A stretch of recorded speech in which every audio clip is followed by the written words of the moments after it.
Prije 80 godina, nakon brojnih ustaških pokolja diljem NDH, srpski narod se u Srbu digao na ustanak.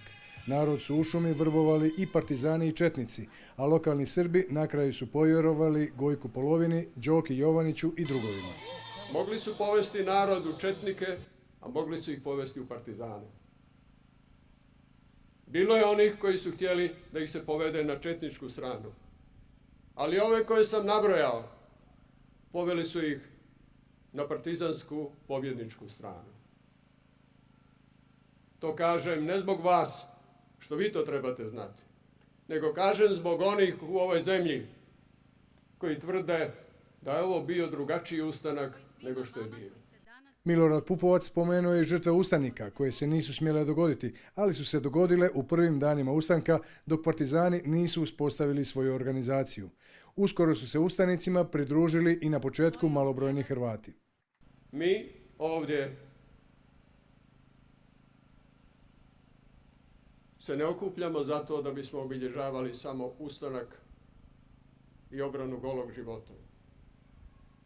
Mi ovdje obilježavamo ono što je bilo najveće postignuće toga ustanka. A to je da su se Lika i Dalmacija i ostali krajevi, Hrvati i Srbi, ujedinili oko ideje zajedničke slobode. Šibenski antifašist Zoran Restović podsjetio je na brojne revizionističke pokušaje kojima pojedinci i organizacije nude neko novo viđenje povijesti, relativizirajući ustaške zločine. Nude neka svoja viđenja, neke svoje nebuloze kao istinu tog vremena. Najčešće da bi se smanjila odgovornost jednih fašista i to ustaša. Njihove zločine se umanjuje ili prešućuje. Njihove logore se pretvara još malo pa u odmarališta. O njima se ne uči kao fašistima ni u školama, nema ih ni u knjigama, ni u muzejima.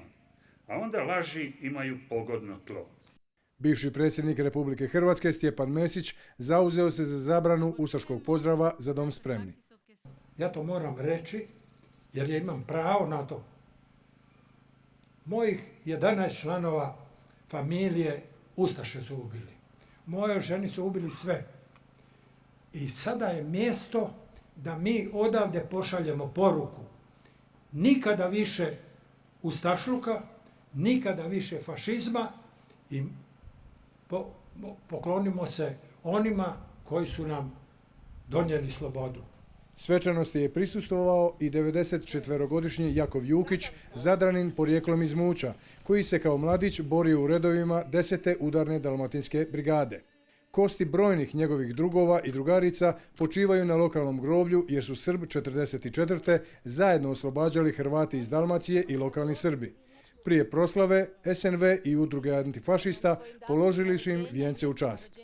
Normalno, ljudima je to bio revolt kad su čuli da se ubija cigane, ubija Srbe, ubija komuniste.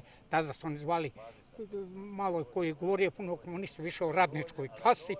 I onda su počela se okupljati napredna omladina, a oni terenci koji su došli na čelu sa Dujom Bašića iz Prugova, oni su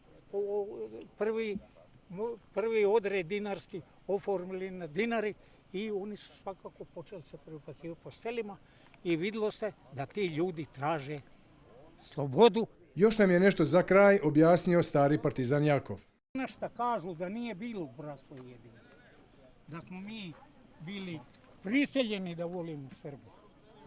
Jer ja sam Hrvat, da se razumimo. To su najobičnije laži i najveće izmišljosti. Nakon proslave u Srbu je otvorena izložba o ustanku i žrtvama ovog kraja povjesničarke Nataše Mataušić. 1941.